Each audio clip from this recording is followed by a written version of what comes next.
365 대화를 위한 성경 통독 시간입니다. 9월 5일 248일 차입니다. 오늘 읽으실 말씀은 에스겔 4에서 6장이고 묵상하실 본문은 에스겔 4장 1에서 8절입니다. 말씀의 개요입니다. 에스겔 1에서 3장은 선지자 에스겔을 부르시고 사명을 주신 하나님께서 4에서 24장까지 유다에 대한 심판의 말씀을 전하게 하시는 내용입니다. 4장 1에서 3절에서 여호와 하나님은 토판에 성을 포위하는 것처럼 그림을 그려서 징조가 되게 하시고 4에서 8절은 왼쪽 오른쪽으로 눕는 날을 통해서 북이스라엘과 유다의 죄를 담당하고 또 몸을 줄로 묶어서 움직이지 못하게 하므로 심판 기간 중에 당할 고난을 상징 행위를 통해 전하는 내용입니다. 9에서 17절에서는 여러 종류의 곡식으로 음식을 만들되 인분으로 불을 피워 굽게 해서 390일 동안 일정량의 음식과 일정량의 물을 마시게 하므로 그들이 의지한 양식이 끊어질 것을 보이는 그런 상징 행위로 메시지를 전합니다. 5장 1에서 4절은 머리털과 수염을 깎아서 3분의 1씩 처리하고 그중 일부를 옷에 싸고 또 그 가운데 얼마를 불에 사르게 하는 상징 행위 메시지입니다. 5에서 12절은 앞선 상징 행위가 의미하는 하나님의 심판과 그 이유에 대한 것이고 13에서 17절은 여호와의 열심으로 기근, 짐승, 전염병, 살육, 칼로 이스라엘을 징계함으로 이방에게 두려움과 경고가 되게 하리라는 말씀입니다. 6장 1에서 7절은 산당에서 이방의 방식으로 여호와 하나님께 혼합 제사를 드리는 자들에게 임할 심판에 대한 것이고 8에서 10절은 재앙으로 여러 나라에 흩어질 때에 음란하게 우상을 섬겨 하나님을 근심하게 한 것을 한탄하면서 여호와 하나님께서 내리신 재앙임을 깨닫게 되리라는 말씀입니다. 11에서 14절은 에스겔에게 손뼉을 치고 발을 구르면서 이스라엘 족속이 칼과 기근과 전염병에 망하여 황폐하게 될 때 여호와 하나님의 말씀이 그대로 이루어졌음을 알게 되리라는 것을 선포하라는 말씀입니다. 이제 예수 그리스도를 닮아가고자 하는 우리의 목표를 향한 여행을 위해서 질문하고 대답하는 시간을 갖습니다. 첫 번째, 에스겔 4장 2, 3절. 그 성읍을 에워싸되 그것을 향하여 사다리를 세우고 그것을 향하여 흙으로 언덕을 쌓고 그것을 향하여 진을 치고 그것을 향하여 공성퇴를 둘러 세우고 또 철판을 가져다가 너와 성읍 사이에 두어 철벽을 삼고 성을 포위하는 것처럼 에워싸라. 이것이 이스라엘 족속에게 징조가 되리라. 이 말씀은 무엇에 대한 예언일까요? 또 이 예언은 언제 한 것이고 언제 이루어졌을까요? 이것은 예루살렘을 향한 바벨론의 포위 공격에 대한 예언입니다.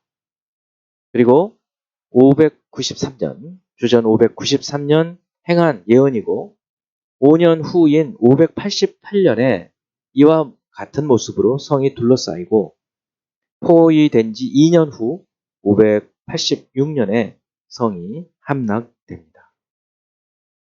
두 번째 4장 10절 11절 너는 음식물을 달아서 하루 20세겔씩 때를 따라 먹고 물도 6분의 1 흰씩 되어서 때를 따라 마시라. 에스겔이 먹게 되는 음식물과 마시게 되는 물의 양은 현재의 도량형으로 어느 정도 될까요? 또 에스겔이 해야 하는 상징 행위를 전체적으로 말하면 어떤 모습일까요? 한 세겔은 11.4g이니까 20세겔은 228g 정도거든요. 하루에 이것을 3등분해서 먹는다는 것은 너무 적은 양이죠. 밀과 보리와 콩, 조, 팥, 귀리의 혼합 곡식이에요. 이것을 보리떡처럼 만들어서 하루 3번 나누어 먹으면서 390일은 북쪽을 향하여 왼쪽으로 누워서 지내고 40일은 남쪽으로 향해서 오른쪽으로 누워서 꼼짝도 못하는 그런 모습. 마치 이제 이스라엘이 포로가 되어서 꼼짝도 못하는 그런 모습의 모습. 그리고 음식도 제대로 먹지 못하는 것을 보여주는 상징이죠. 세 번째, 5장 1에서 2절. 너 인자야, 너는 날카로운 칼을 가져다가 삭도로 삼아 네 머리털과 수염을 깎아서 저울로 달아 나누어 두라. 그 성읍을 에워싸는 날이 차거든 너는 터럭 3분의 1은 성읍 안에서 불사르고 3분의 1은 성읍 사방에서 칼로 치고 또 3분의 1은 바람에 흩으라. 내가 그 뒤를 따라 칼을 빼리라. 이것이 상징하는 것은 어떤 것일까요? 에스겔은 제사장 가문으로 머리털과 수염을 자르지 않게 되어 있습니다. 나실인이죠. 그러므로 머리털과 수염을 자르는 것은 수치스럽고 율법에 어긋나는 비난받을 일이에요. 그러나 하나님께서 이렇게 명령하신 것이죠. 그 머리털과 수염을 3분의 1로 나누어서 3분의 1은 불사르고 3분의 1은 칼로 치고 3분의 1은 바람에 흩어버리라. 자, 이런 것은 이제 앞으로 바벨론 군사에 의해서 당할 재앙, 재난을 상징하는 모습입니다. 네 번째, 에스겔 5장 13절. 이와 같이 내 도가 다한즉 그들을 향한 분이 풀려서 내 마음이 가라앉으리라. 내 분이 그들에게 다한즉 나 여호와가 열심으로 말한 줄을 그들이 알리라. 자, 이 말씀으로 알 수 있는 하나님은 어떤 분이실까요? 하나님은 오래 참으시는 분이고 노하기를 더디하시는 분이신데 그러나 택함받은 백성들이 죄가 쌓여서 임계치, 한계치를 넘어갈 때 하나님의 심판이 필연적으로 있다는 것입니다. 하나님의 심판은 그것을 통해서 죄를 정결하게 하고 새롭게 하기 위한 하나님의 열심, 하나님의 열정의 방법이죠. 다섯 번째 6장 10절. 그때에야 그들이 나를 여호와인 줄 알리라. 내가 이런 재앙을 그들에게 내리겠다 한 말이 헛되지 아니하리라. 헛되지 아니하니라. 그때는 언제이고 나를 여호와인 줄 알리라는 말은 무슨 의미일까요? 또 어떤 점에서 그들에게 내리겠다 한 말이 헛되지 않는다는 것일까요? 여기서 그때는 산당의 제단들이 황폐하고 백성들이 죽임을 당하고 엎드러지는 재앙을 당할 때를 말합니다. 나를 여호와인 줄 알리라. 여호와라는 이름은 하나님과 백성 사이의 언약적 관계를 나타낼 때 사용하죠.